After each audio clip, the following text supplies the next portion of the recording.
Okay, so can you just introduce yourself? Yeah, so I'm Andre G. I'm a journalist, writer, currently writing at Rolling Stone. Um, also, a beat maker in my spare time. Um, but yeah, I mean, I'm not great at talking about myself, but yeah, that's a. So, how did you start? How did you first get started? Like your interest in music, or just like commenting on it, writing about it? um, that's it's like a roundabout. So, I mean, like I was always writing. Like when I was younger, like reading and writing, that was just like I guess my thing. And then I went to an art school in DC and I learned like a lot about I don't know, just creative writing, journalism, etc. So I just I guess expanded my craft there. And then once I went to college though, I kind of just stopped writing. Everything just like everything creative just kind of slipped. I was just I don't know. And yeah, I did like a year in college, and then I came back to DC. And yeah, I'm from DC, by the way. I probably should have said that before, but yeah, I went back home, and I was just like working this regular job that was just like miserable, and yeah, just depleting physically, emotionally, spiritually, like etc. And so I had a friend who she suggested I just started writing again, and I was like, yeah, maybe that's a good idea. So I was like, at first I was like literally just like on Tumblr or like even on like message boards, but primarily like just on Tumblr, just writing about whatever, like music stuff mainly, but also just like I don't know, like political type of stuff as well. But anyway, from there, like people were just like resonating with what I had to say, and I just got opportunities from there, like at like free blogs, smaller blogs. They were like, "Oh, would you like to write for us?" And I was like, "Sure," because I, you know, wanted to re-pursue writing in some fashion, and like I loved hip hop and I love writing, so it just made sense. Yeah. So from there, that was probably like 2013 or 14. I yeah, I just kept getting more opportunities at bigger and bigger outlets, and yeah, now I'm here. And what's your favorite thing about being a writer? Hmm.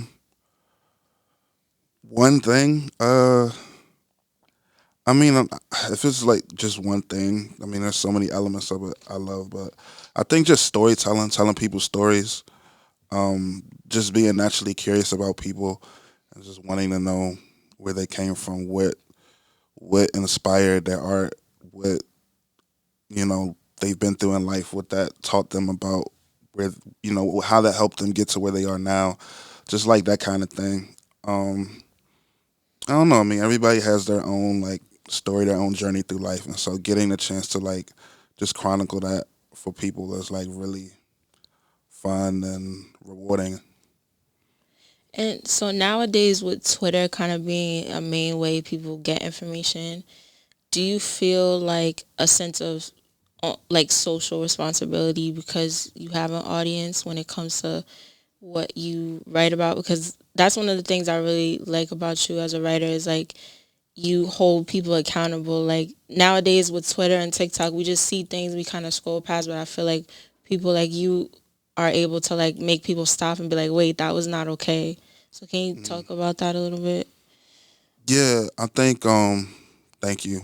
First of all, I think that just comes from just my natural um, knack or urge or whatever to be like a truth teller in a sense. And I guess part of that is like you said, holding people accountable, especially like people who just take advantage of like fucked up power dynamics. Like and yeah, I mean, I think my writing, I mean, this might sound like vain or extra, but I don't know. I just look at it as service and like service in service in the hopes of creating like a better world. And so I feel like the writing that I try to do will like shed light on, like I said, just like a lot of fucked up power dynamics, a lot of people getting away with shit that they shouldn't get away with. I just want people to just maybe, if it's just like one person per piece who like thinks of the world differently after reading my shit, then I feel really proud of that. So yeah, to answer your question, I do feel like a social responsibility and like a service to just be in the lineage of the writers that I respected and I admired and want to make or made me want to write in the first place. I think they were like really um, brave and honest in terms of just truth telling and holding people accountable and talking about power structures. Yeah.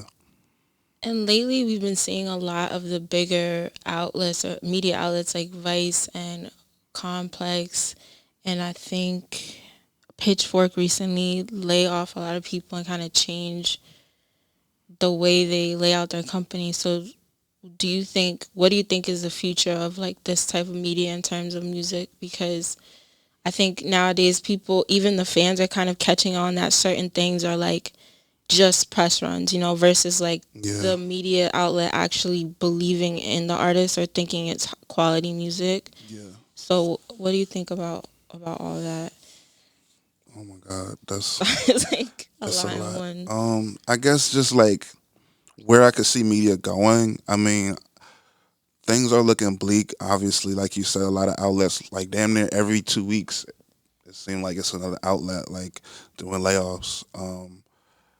And yeah, that sucks. I mean, I feel like it's just gonna be at a certain point, like maybe more like prestige publications, like a Rolling Stone or like a Billboard or like places that are just really super entrenched and have history and have, I guess, resources that maybe other outlets don't. Or maybe I shouldn't even say that because another thing that I want to get to is like, I feel like a lot of the outlets that are going down, like they have like a lot of viewership, they have a lot of readership, they have a lot of followers on social, they're doing good work. So it's just like I'm not quite understanding what the disconnect is in terms of like the outlet shutting, therefore shutting down while they're like so successful and doing so much good work. I think it just comes down to a lot of people in power, rich people who are just like buying up these outlets and don't really give a fuck about media, don't give a fuck about the craft of journalism. And so they want to like shape media to be what they want it to be. And when they realize maybe that model doesn't work, or if they even have a model, sometimes they just, yeah, they'll just buy a company and over time you realize they don't know what the hell they're doing with it. And then they just give it up or just announce mass layoffs. Um, I don't know. I feel like I'm kind of rambling, but No, I get that. That was good. I think, well, people say also it might be AI. Like people are just replacing it with AI, like ChatGPT, and having these like generic kind of articles about like buzzword or like trending topics. yeah. So That's scary. I don't even like. I mean, because I saw that with Sports Illustrated. They were doing like AI news articles or something like that, and then like they were like really like trying to like pass it off because even like the author profiles on the website were like fake. They were like really trying to act like these are real people, but that's it was like crazy. bots or like Chat GPT, like you said. That's scary as fuck. Because I mean, you can see like I always think about shit like that in terms of just like being my age. I remember like when